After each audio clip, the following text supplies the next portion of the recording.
If you are a user of tools such as ChatGPT or have recently started to become one, well, I have good and bad news because those tools have already been replaced for something called Retrieval-Augmented generation. In this video, I'm going to explain to you what this is and why it's going to make an even bigger difference to your daily work. The best way I have to explain the difference is the following.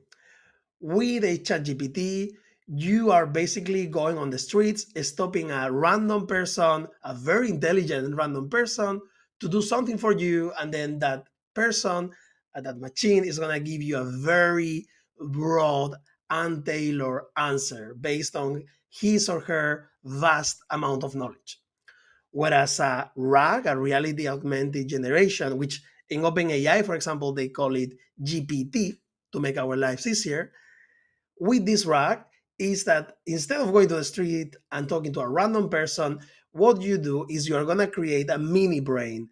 And that means that you are going to take a very specific knowledge that you trust, that you know it works, that you know it has delivered good results for you in the past.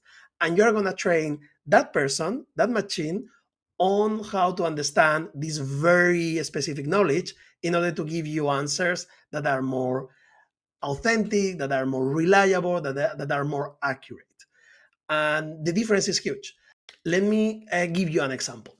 When I go and for the sake of this demo to ChatGPT, I open a new chat and I ask to produce a LinkedIn post or any other communication newsletter for the European Campaign Playbook, I usually get something like this, which is pretty much a very predictable answer with vast words, with commercial jargon, with a lot of emojis, a lot of hashtags. I don't like this. So what I have done is over the course of the last few months, I have been compiling the my style guide, how I want my content to be perceived by my community, the things that I do not like, and also I have looked at the best performing post.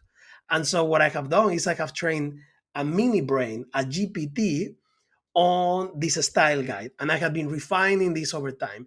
So now if I put this very same copy that I got from this random person on the street onto my mini brain, I am going to make sure that everything that I have been working on, everything that I have been building over the last few months is actually taken into account in order to produce a better copy. And the way I do that is I provide, for example, prohibited phrases. I set a tone of voice. I like, for example, that all our communications are conversational and that they have a Spartan tone, meaning very short sentences, going to the point.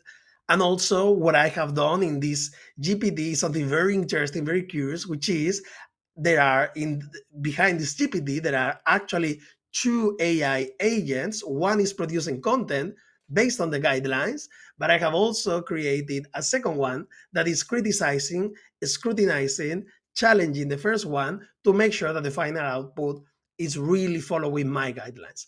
The result is that I use this AI as an assistant to review and to refine all the copies, all the communications of the European Campaign Playbook so that at the end of the day, I am still using a tool like ChatGPT, but I'm using it in a consistent way. It's giving me better results.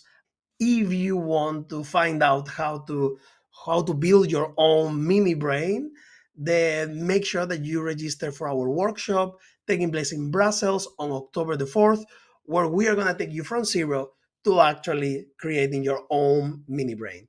Thank you so much.